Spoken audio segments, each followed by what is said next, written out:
आज मैं एक अत्यंत सुखद अनुभूति का अनुभव कर रहा हूँ। मुझे वो घटना याद है, उस दिन मैं दिल्ली में था, पार्लियामेंट का सेशन चल रहा था।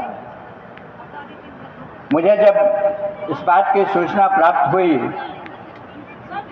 तो मैंने अपने प्रतिनिधि ईश्वरी पांडे जी को पांडु भेजा और उन्हें यह कह करके भेजा कि जो भी विस्थापित लोग हैं उनको जिस प्रकार की भी सहायता वांछित हो उस प्रकार की सहायता देने और दिलाने का कार्य करेंगे।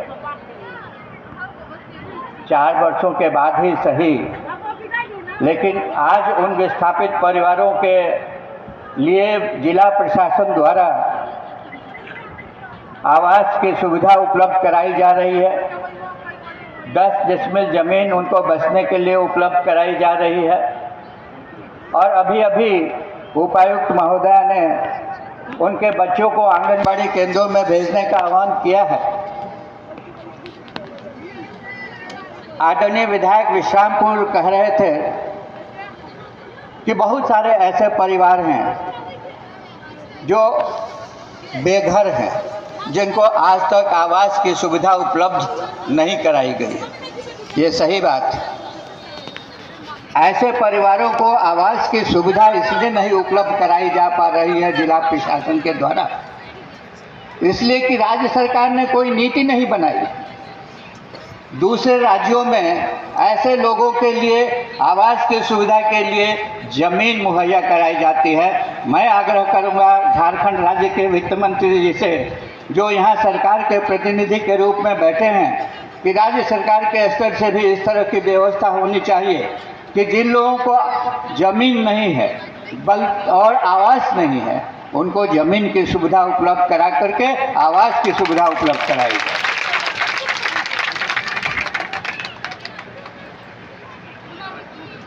भारतीय जनता पार्टी का मूल मंत्र है, और जितने भी यहाँ पर लोग बैठे हुए हैं सभी का मानना यह है कि समाज के अंतिम पायदान पर जो लोग बैठे हुए हैं उनको मुख्य धारा में जोड़ने का कर्तव्य हम सबका है।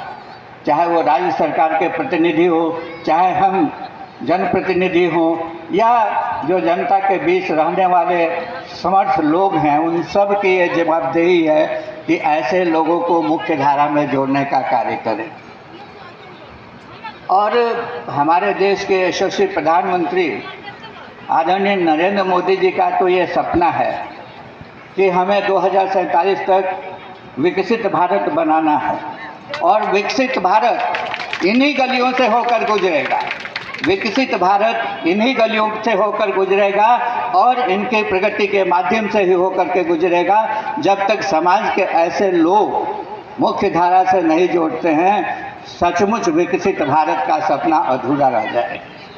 तो ऐसी परिस्थिति में इस अवसर पर बहुत कुछ नहीं कहते हुए मैं अपनी ओर से पुनः एक बार एडिशनल कलेक्टर साहब को, डीसी साहिबा को, एसडीओ साहिबा को, डीएफओ साहब को और राज्य के वित्त मंत्री जी को, आदरणीय विधायक जी को, सबको धन्यवाद देता हूं कि उन लोगों ने बार बार इस चीज़ को दिशा की मीटिंग में उठाया कि ये जो समस्या है उसका समाधान नहीं हो रहा है। विगत दिशा की मीटिंग में भी ये बात उठी थी। उसी दिन ये तिथि निर्धारित हुई थी कि 5 तारीख को इसका समापन कर दिया जाए, इस कार्य को पूरा कर दिया जाए। और मैंने 5 तारीख को कहा था कि मैं हर हालत में उपस्थित होऊंगा, और मैं दिल्ली गया हुआ था मीटिंग अटेंड करने के लिए। रात को ही राजधानी से चल करके आपके बीच में उपस्थित हुआ हूं ताकि ये कार्यक्रम हो जाए, और लोगों को जो बहुत दिनों से ये उम्मीद बंधी हुई थी कि हमें कब आवास के लिए ज़मीन मिलेगी, हमारा कब आवास बनेगा, उन सारी चीज़ों को मूर्त रूप देने का कार्य जिला प्रशासन के द्वारा आज किया गया है। इसलिए बहुत कुछ इस अवसर पर नहीं कहते हुए भाषण देने की तो ऐसे भी मेरी कोई आदत नहीं है। मैं बोलने में जितना विश्वास करता हूँ उससे ज़्यादा करने में विश्वास करता हूँ। इन्हीं चंद शब्दों के साथ आप सबको बहुत बहुत धन्यवाद। एक बार पुनः आप सबको जोहार, नमस्कार।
आप देख रहे हैं न्यूज़ 07 झारखंड। चैनल को लाइक करें एवं सब्सक्राइब जरूर करें।